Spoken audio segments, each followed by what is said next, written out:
Tonight, let me introduce you to a boy named Ethan. He is quiet, pale, and often misunderstood.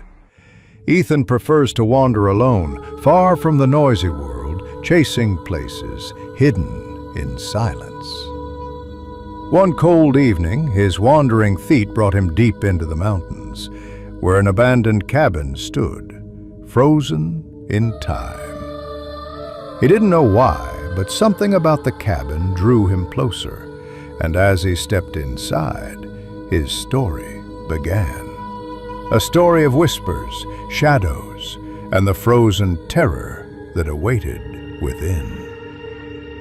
The cabin stood silent in the mountains, its wooden walls covered in frost and long icicles hanging like sharp knives from the roof. The sun was setting, casting a pale orange glow on the frozen forest outside. Inside, the floor creaked under every step, and the air smelled of old wood and something faintly rotten. Ethan, a quiet boy with pale skin and dark hair, had wandered into the abandoned cabin while exploring. He wasn't supposed to be here, but something about the place pulled him in. The cold air felt heavier, and every breath seemed louder in the silence. He noticed strange paintings on the wall, faces with hollow eyes staring back at him. Some of the frames were empty, as if the pictures had been torn away. On the cupboard lay a pine cone and what looked like a cracked, blackened handprint. Suddenly, a sound echoed through the cabin, a dragging noise like something heavy moving across the floor above. Ethan froze. He wasn't alone. He looked up at the ceiling where frost dripped steadily, forming dark spots on the floorboards. The dragging sound grew closer, then stopped. Silence. Only his heartbeat pounded in his ears. Gathering courage, Ethan stepped toward the stairs. Each creak was deafening. Halfway up, the air grew warmer, strangely humid, and he smelled something metallic, like rust or blood. At the top, the hallway was darker than it should have been. He whispered, "Hello?" But his voice died instantly, swallowed by the thick air. Then he saw it. A figure standing at the end of the hall. It was tall, its limbs thin and too long, its face hidden in shadow. The figure tilted its head slowly, bones cracking like breaking ice. Ethan's body froze. He wanted to run, but his legs betrayed him. The figure whispered in a low, broken voice, "You shouldn't be here."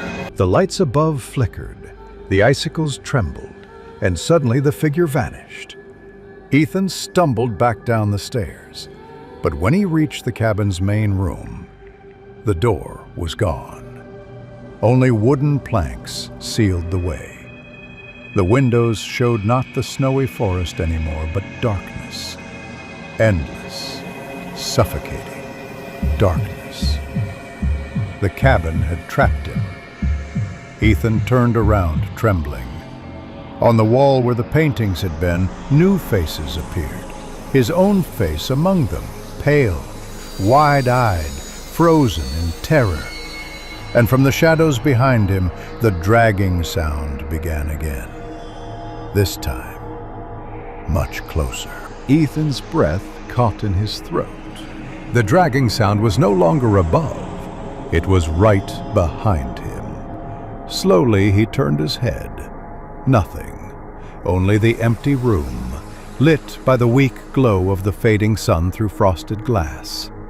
But the air was different now, heavier, pressing down on his chest. He could hear a faint whisper, too soft to understand, like words spoken through frozen lips. He stumbled backward, his hand brushing against one of the empty frames on the wall. For a moment, the wood felt warm, almost pulsing like a heartbeat. He yanked his hand away, trembling. Then the whisper grew louder. Not one voice, many. A chorus of low murmurs crawling into his ears, repeating his name. Ethan. Ethan. The cabin groaned as if alive. The ceiling above him shuddered, sending flakes of ice and dust falling onto his hair. One of the paintings cracked, the glass splintering outward, and from the rip in the canvas, a dark hand began to push through. Ethan screamed and bolted toward the corner, but the room seemed longer than before. The floor stretched beneath him, endless, the shadows racing to catch his feet. Finally, he tripped and fell hard, scraping his palm on the wooden boards. But when he looked up, he was no longer in the main room. He was standing in a long corridor. The walls were narrow, the ceiling low, and every step echoed with a hollow thud. At the far end, a dim lantern flickered, though he had never seen a lantern in the cabin before. Something moved in the corner of his vision. A tall figure crawling along the ceiling, limbs bent backward, eyes glowing faintly in the dark. It followed him silently, its long fingers scratching along the wood like nails on glass. Ethan's heart pounded. He forced himself forward toward the lantern. Each step grew heavier, as though invisible hands were dragging him down. The whispers returned, circling him, louder now, frantic. You can't leave. You can't leave. He reached the lantern, grasping it with trembling fingers. The flame inside sputtered, weak but warm. For a moment, the whispers stopped, but then the voice returned. Not a whisper this time, but a clear, hollow tone echoing through the corridor. If you take the light, you must pay the price. Ethan spun around, holding the lantern high. The figure from the ceiling had vanished, but at the floor beneath him, a pool of shadow spread, rising upward like thick smoke. Faces formed inside it, twisted, pale, screaming silently. The lantern flickered violently.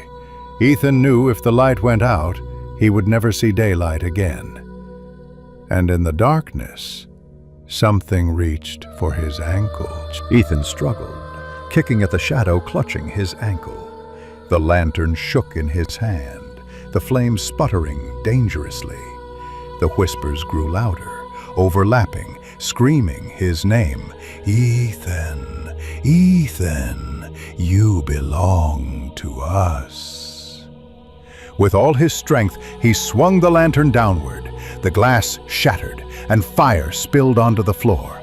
For a moment, the corridor lit up with blinding light. The faces in the shadows shrieked silently, twisting and pulling away. Ethan ran. His feet pounded against the boards, the corridor stretching, bending, twisting in impossible ways.